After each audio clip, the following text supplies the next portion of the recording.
We're here with Dan Thompson at the Middleboro Historic Association. Can you tell me when this town was established? It was founded in 1669, incorporated. The Historical Association, as we are today, was founded as the Middleboro Historical Society in 1922. So it's been around for over 100 years. And the museum that we're at right now, the Middleboro Historical Museum, was started just over 60 years ago. And the building that we're in right now is one of two that were mill houses built in the 1820s. So they were housing for Colonel Peter Pierce's workers. He was a prominent businessman and philanthropist to the town, he and his family, who still benefit today from their foundation. Mm-hmm. What drew people to this? Well, we had two Mayflower pilgrims who came here, Francis Billington and Samuel Eaton, who came on the Mayflower as youngsters, and they settled here, and other children and grandchildren of the early settlers came here as well.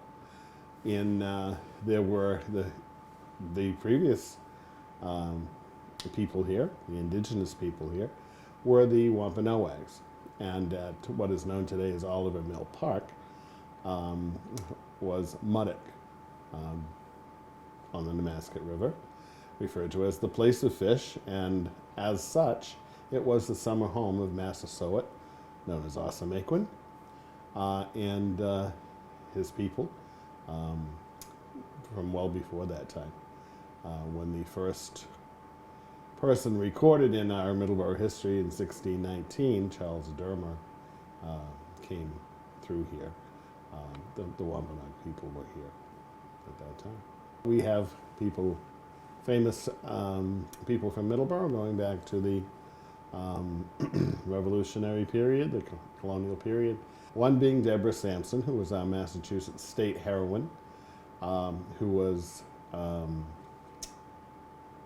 raised here in Middleboro. She was born in Plimpton, came here at age 5, and was here up until into her 20s. When she decided she wanted to do her part for the American Revolution and signed on as Robert Shurtleff, who came to be known as the Robert Shurtleff, the female soldier. And she was the first woman to enter the Continental Army. She served very well for close to 2 years in the latter part of the war in New York. And also after her discharge, she was the first to get an honorable discharge as a female. And she was the first female lecturer in the country going around and speaking about her experiences in Boston and throughout New England and New York. Wow, she was a special person. she truly was. And was the first to get a military pension as well, which went on to her husband and her children, which doesn't even happen today in many cases. Very interesting. So, she was a teacher here in Middleboro and a weaver, and a very accomplished young woman, and we are proud to be a part of her heritage. On the other side of the fence during the time of the Revolution is Judge Peter Oliver, who was a loyalist, but he was a prominent businessman here. Oliver Mill Park is where his colonial mills were, and there were several of them there. And it's the herring run there today is one of the largest in the nation. So tell us about Tom Thumb. Well, General and Mrs. Tom Thumb, probably the best known worldwide because they were the first superstar entertainers, and recognized so by P.T. Barnum, who Tom Thumb started with, and became famous and was known throughout Europe with by the crowned heads, introduced particularly by Queen Victoria, who was quite taken with him. And he was not a circus performer, as is commonly mentioned, per se. In fact, P.T. Barnum didn't start the circus until 1878. It was his retirement project, actually. Prior to that, he had the two museums in New York, the American Museum, burnt down twice also. But it was like the Disney World of the day. It was the place to go. And Tom Thumb performed there. He was taken on at age 4 by P.T. Barnum. And being 4 years old, and he hadn't grown, but it didn't look unusual to be 4 for the height that he was at the time. So P.T. presented him as General Tom Thumb, age 11. But he was precocious enough to be able to carry it off. And he was an entertainer. He did impersonations, skits, and so forth as well. His favorite character was Napoleon. I didn't know that about him at all. Wow. And he became very wealthy in his own right, and by the time he was 24, he met Lavinia Warren, who was Mercy Lavinia Warren Bump from here in Middleboro, born here in Middleboro. She was also a teacher at age 16, and started working on a showboat, as we might refer to, or a floating palace on the Mississippi during the early 1860s until the Civil War started to ramp up, and it wasn't safe for many Northerners at that time. Interestingly enough, her best friend and kind of chaperone, we might say, on the riverboat was Sylvia Hardy, who was over 7 feet tall. No. Wow. And was from Maine. And how tall were they? Lavinia was 32 inches tall at the time of her wedding, which is this time period that we're looking at in this, what we might refer to as an engagement photo, I think. And Tom was 34 inches. Lavinia also had a sister, Huldah, who was known as Minnie, and she was 27 inches tall. Oh my goodness. Wow. Both of them had proportionate dwarfism, as did Tom as well, which meant they were perfectly formed, but smaller in stature. That's little people. But it wasn't simply the fact that they were little people, but they were both entertainers. As Lavinia on the showboat, she sang, danced, held levees or meetings or events and so forth. So they became very prominent, and after a 3-year world tour after their wedding in New York City, which was the premier social event of the 1860s, and something that people in wartime were looking to focus on something good as well. So it became a very large thing, even putting the Civil War off the front page of the Harper's Weekly newspaper. Wow. And they traveled around this country and in Europe. And from 1869 to 1872, they did a 3-year world tour, taking them across the country. They were some of the first people, just the month after the Golden Spike was driven for the Transcontinental Railroad, they were riding on that across the country. And went to the West Coast, up and down the West Coast from Oregon and to California and so forth, across to Japan and down to Australia and all the way around really to Italy people. and travel in those times. Yeah, I mean, it's not like, that's a lot this day and age. Can you imagine? Like 1,500 performances they did around the world. They never missed one, presumably. And 3 years later, returned to New York. Eventually, they built a mansion here, right across the street from her parents and her grandparents' home where she was born.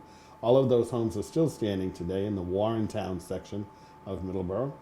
As I said, her name was Mercy Lavinia Warren Bump. Mercy Bump, P.T. Barnum didn't feel was quite a good show name, shall we say. And just as stars do today, they may change their name or or modified or whatever, and she became known as Lavinia Warren. Likewise, Huldah Pierce Bump became Minnie Warren, Warren being her mother's maiden name. She was a member of the DAR, Lavinia, and very much a part of the town as well, even after her fame and fortune. And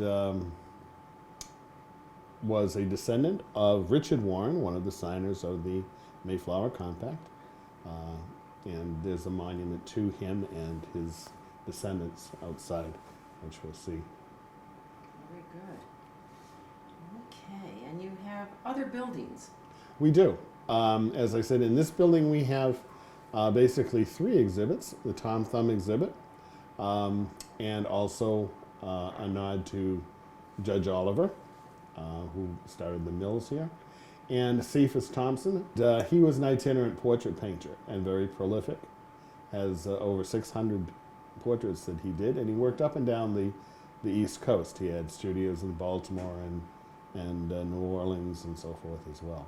So we have some of his works on hand in the Cephas Thompson room. In the Millhouse number 2, we step back to life in the 1800s. There's a living room, kitchen, a schoolroom, antique toy room, our military room in honor of Deborah Sampson and all who serve, and a reproduction of the Pierce General Store. Wow. In the outer buildings, we have a carriage house, with the Whistle House, which contains a Maxim Motors vehicle and an 1854 hand pumper. Wow. As well. We have a law office from the late 1700s, the Judge Wilkes Wood Law Office. Blacksmith shop, which looks at industries of the time period, the wheelwright, the blacksmith, fire and ice, as I refer to them, the charcoal industry and the ice industry, and farming, and of course cranberries, which this region is widely known for. And the oldest thing on our property is associated with Deborah Sampson and also Benjamin Franklin, because it was the outhouse, or the necessary, from the Sprout Tavern. The Sprout Tavern stood out in East Middleboro, which was the center of town at one time, the Green. And Deborah worked there, and we know that Ben Franklin came there and did noonings where he gave instructions on agriculture and other things as well. So those facilities may have been used. We don't know that for sure, but it was from and it has been restored. It's a 5-holder, has real windows, a real door, and plaster walls and so forth. So it was high end of the day. But of course, the tavern was just as we do today. When you're traveling down the pike, Yeah. you stop for the restroom or whatever, and certainly that was there. So the 5 holes, there are 3 for adults, 2 for children. Men and women obviously didn't use them at the same time. I have a question. So were these mill buildings, are they original buildings? And were they here or were they moved here? They were here. This building and Millhouse 1 and Millhouse 2 were built here. Okay. And the other buildings that are on the property, were they built to be replicas or were they moved? The outhouse that I referred to was moved here from East Middleborough. The law office stood on the corner of routes 105 and 28, which is Walgreens today, but prior to that it was Fernandes Supermarket. And Joe Fernandes was approached by Lawrence Romaine to get the law office from the Judge Wilkes Wood house to donate it, and it was brought here. The Whistle House from the mid-1800s was also moved here from the west side of town, across the tracks. And the carriage house was built to be reminiscent of the carriage bays at the Pierce store, which is still standing as a building off to our left over here. And Tom Thumb, was that his stage name? Tom Thumb was, right, it was the name given to him, coming from the English story of Tom Thumb that had existed well before that, of a boy who was no bigger than your thumb. The name was given to him by P.T. Barnum. His name was Charles Sherwood Stratton.